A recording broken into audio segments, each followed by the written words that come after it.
ക്രിസ്തുവിന്റെ രൂപം അല്ലെങ്കിൽ ക്രിസ്തുവിന്റെ ഒരു ചിത്രം സൂക്ഷിച്ചിരിക്കുന്നു എങ്കിൽ അത് ക്രിസ്തുവിന്റെ സന്തോഷമുള്ള, സൗന്ദര്യമുള്ള, ചിരിച്ചുകൊണ്ടിരിക്കുന്ന, വളരെ കൂളായിരിക്കുന്ന മുഖങ്ങളുള്ള ചിത്രങ്ങളായിരിക്കും സൂക്ഷിച്ചിട്ടുണ്ടാകുക.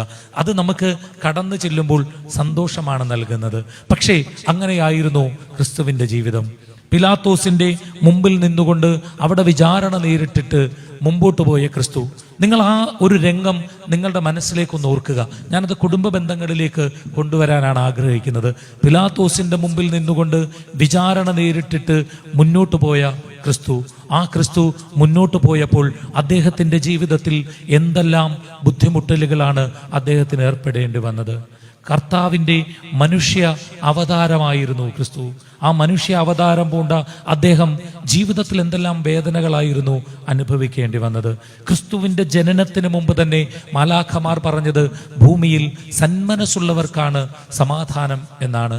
അങ്ങനെ നല്ല മനസ്സുള്ളവരെ ഉണ്ടാക്കുവാനാണ് ക്രിസ്തു ഭൂമിയിൽ അവതരിച്ചത്. പിലാത്തോസിന്റെ ഭാഗത്ത് നിന്ന് അന്ന് ക്രിസ്തു കാൽവരിയിലേക്ക് പോകുമ്പോൾ അദ്ദേഹം അനുഭവിച്ച വേദനകൾ ശാരീരികമായ പീഡനകളെക്കാൾ ഉപരി ഒരുപാട് ജീവിതത്തിലെ ഒറ്റപ്പെടലും കുറ്റപ്പെടുത്തലുകളും അവഗണനകളും മാറ്റി നിർത്തപ്പെടലുകളും ക്രിസ്തു സഹിച്ചില്ലേ? അത് നമുക്ക് വേണ്ടിയാണ് സഹിച്ചത്. ചാട്ടവാറടി ഏൽക്കുമ്പോൾ അദ്ദേഹത്തിന്റെ ഉള്ളു പിടയുന്നുണ്ടെങ്കിലും നമുക്ക് വേണ്ടി അതിനെയെല്ലാം ക്രിസ്തുദേവൻ സഹിച്ചു. അദ്ദേഹത്തിന്റെ ശരീരത്തിൽ ആ കുരിശ് ചുമക്കുവാനുള്ള ശക്തിയില്ലാതെ നിലത്തേക്ക് വീഴുമ്പോൾ, നിലത്തൂടെ അദ്ദേഹത്തെ വലിച്ചിഴച്ചു കൊണ്ടുപോകുമ്പോൾ, അദ്ദേഹത്തിന്റെ ശരീരത്തിൽ മുഴുവൻ മുറിപ്പാടുകൾ ഉണ്ടാകുമ്പോൾ, അദ്ദേഹത്തെ ആ കുരിശിലേറ്റിക്കൊണ്ട് അദ്ദേഹത്തിന്റെ ശരീരത്തിലേക്ക് ആണി തറയ്ക്കുമ്പോൾ അവിടെ നിന്നിരുന്ന അമ്മമാരും അവിടെ കൂടിയ ആളുകളുമൊക്കെ നിലവിളിച്ച് കരയുമ്പോൾ ക്രിസ്തു പറഞ്ഞ ഒരു വാചകമുണ്ട്: നിങ്ങൾ എനിക്ക് വേണ്ടി കരയണ്ട, നിങ്ങൾക്ക് വേണ്ടിയും നിങ്ങളുടെ മക്കൾക്ക് വേണ്ടിയും കരയുക എന്ന്.